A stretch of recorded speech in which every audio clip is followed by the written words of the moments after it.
Kek yaparken nelere dikkat etmeliyiz? Kekiniz eğer güzel bir şekilde kabarmıyorsa, içi çiğ kalıyorsa, kalıptan çıkmakta zorlanıyorsa bu püf noktaları uygularsan artık bu sorunları yaşamayacaksın. Hadi başlayalım. 3 adet yumurtanın içerisine 1,5 su bardağı toz şeker ilave ediyorum. 7 dakika mayonez kıvamına gelene kadar çırpıyorum. İkinci püf nokta, sıvı gıdalar oda sıcaklığında olmalı. 1 çay bardağı süt, ayrı ayrı da çırpıyoruz. Sıvı gıdaları aynı anda koymayın. Ayrı ayrı koyun. 1 çay bardağı da sıvı yağ.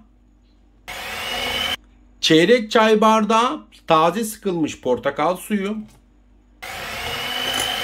3 su bardağı da un ilave ediyorum. 2 kabartma tozu, 1 vanilya. Spatula ile önce biraz karıştırıyorum. Un kaybolana kadar blenderdan çekiyorum. 2 adet portakal kabuğu rendesi ilave ediyorum. Havalandırıyorum şöyle. Kekin kalıptan çok rahat çıkması için de tereyağı ile her tarafını fırçalayacağım. Sıvı yağ kesinlikle kullanmayın. Tereyağımı da önceden oda sıcaklığına getirdim. En son 1 çimdik tuz atıyorum.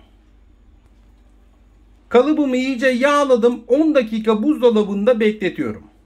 Güzel kabarması için kalıba koymadan önce bir kere daha şöyle havalandırıyorum. Kalıbımda 10 dakika buzdolabında güzel bir şekilde dondurduk. İç harcımı da ilave ediyorum. 160 derecede önceden ısıttığım fırınıma koydum. Alt üst modda. Fırını çok yükseğe almayın ki içi de gayet güzel bir şekilde pişsin, hamur kalmasın. 45 dakika sürüyor.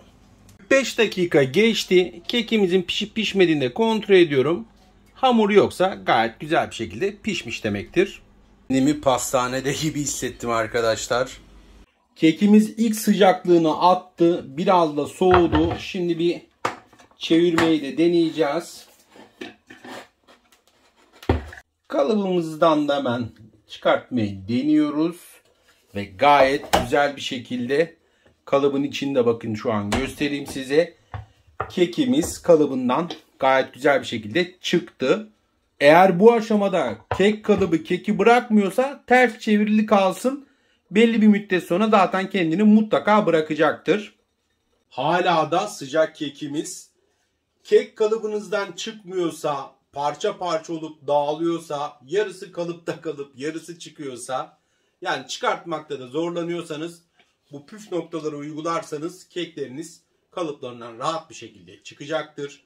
Ayrıca gayet de güzel bir şekilde de kabardı, bakın. Bu ölçümü kullanırsanız kek yapamayanlar bile evinde gayet güzel, nefis kekler de yapacaktır. Ailemize katılın, yeni tarifleri kaçırmayın. Videolarımızda birçok pratik tarifi böyle anlatımlı, ölçülü de bulabilirsiniz. Sizleri seviyorum. Herkes yemek yapabilir. Görüşmek üzere.